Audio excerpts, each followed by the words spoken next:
I used to think the smallest lies were harmless, until the day one of them cracked open everything I believed about my marriage. The night it began. I remember the strange stillness in our kitchen, the way the refrigerator hummed louder than usual, the way my husband, Mark, wouldn't meet my eyes.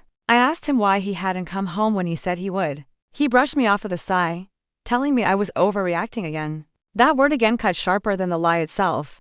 I stood there, quiet, absorbing the familiar dismissal, the way he always made my instincts feel unreasonable. What I didn't know was that a stranger was already on her way to our door, carrying the truth I'd been punished for sensing for months. Little things kept going: missing receipts, messages on his phone, unexplained credit card charges he'd wave away as work stuff. I tried to reason with myself. Stress does strange things to your mind, I told myself. But stress didn't explain the way he guarded his phone, or why his shoulders tensed every time I asked simple questions. Still, every time I voiced my concern, he wore that patient, patronizing look that made me feel childish.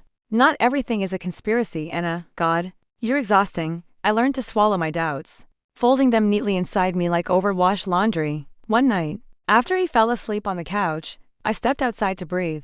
The sky was heavy, bruised with clouds, and I felt a pressure behind the quiet, a shift in the air, as if something was about to uncoil. I didn't know then that someone else had been living with the consequences of his lies too. The next morning, Mark acted overly cheerful, making pancakes even though he hated cooking. It was his classic reset move, erased the previous night by performing a shallow version of the husband he thought I wanted. I watched him flip pancakes, pretending not to notice how his hand shook slightly. I could feel something building beneath his forced grin. Around noon, we heard a knock, sharp, intentional, not the kind of knock someone gives when they're selling something or lost. Mark froze. He didn't breathe. And that was when I knew whoever was on the other side of that door was tied to the truth he'd been burying. I walked to the door before he could stop me. He muttered, "Don't answer that," but his voice cracked on the last word. When I opened it, a woman stood there, mid-30s, tired eyes, holding a manila envelope to her chest like a shield.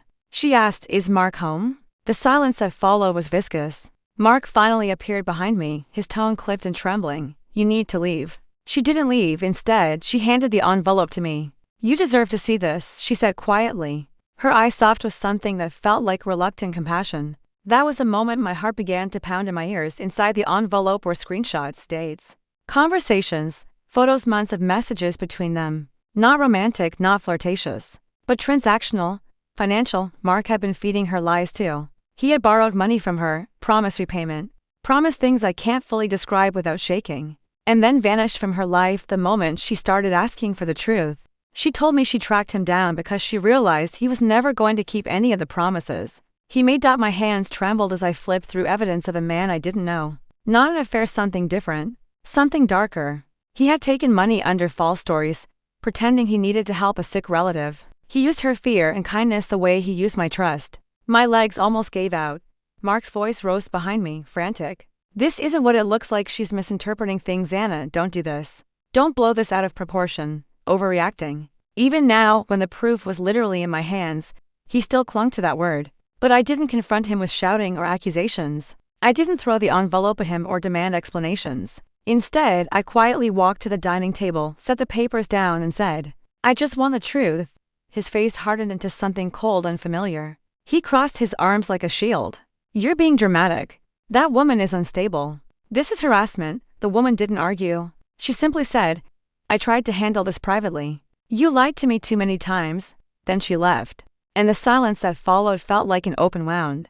I spent the rest of the afternoon reading every page of the evidence. His stories, his fabricated emergencies, his manipulations, they all echoed patterns I had ignored in my own life. He had used her empathy like a tool. He had used mine like a weapon. That night, while he was in the shower rehearsing whatever lie he planned to present next, I quietly gathered every document, bank statements, emails, the envelope, and organized them into a folder. I made copies.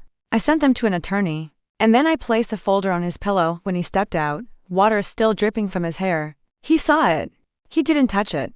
He just stared at me, waiting for the explosion. But I wasn't there to explode. I told him calmly. "You don't get to decide if this is a big deal." "Not anymore." Something in him cracked. Maybe it was fear. Maybe it was the realization that the lies had finally grown larger than the person telling them. The next morning, I met with the attorney. Financial deception, manipulation, falsification of shared accounts. It was enough to dissolve the marriage cleanly, quietly, strategically. I didn't need to expose him publicly. The truth was enough. Mark tried to apologize. He tried to cry. He tried to perform honesty like it was another role he could slip into. But I had seen the script he'd written for someone else, and I wasn't interested in being cast in it anymore. The day I left, the sky looked lighter. Not healed, but clearing. The woman who knocked on my door had given me more than evidence. She'd given me permission to trust myself again. And somewhere, deep in the quiet that followed, I realized the truth was never the thing that broke me. It was the years I'd spent being told not to see it. If you want to hear more stories like this, stay close. There's always another truth waiting.